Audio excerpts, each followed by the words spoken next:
తెలుగు రాష్ట్రాల మధ్య సాగుతున్న జల వివాదాలపై కేంద్రం చివరికి రంగంలోకి దిగింది.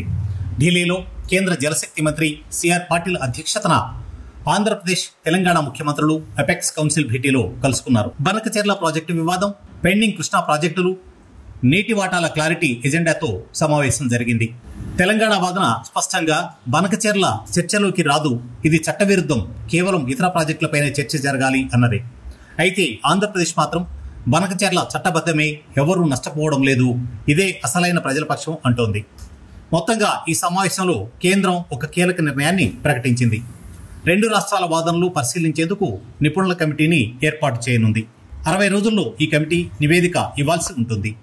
తుది జల పంపకంపై త్రిపక్ష చర్చల కోసం కేంద్రం త్వరలో మరోసారి సమావేశం ప్లాన్ చేస్తోంది. ఇవాళ చర్చలతో తుది తీర్పు రాలేదు, కానీ పరిష్కారానికి తొలిమెట్టు పడింది. ఇప్పుడు బంతి నిపుణుల కమిటీ కోర్టులో ఉంది. ఇది కేవలం నీటి సమస్య కాదు, ఇది నీటి రాజకీయ శక్తి పరీక్ష.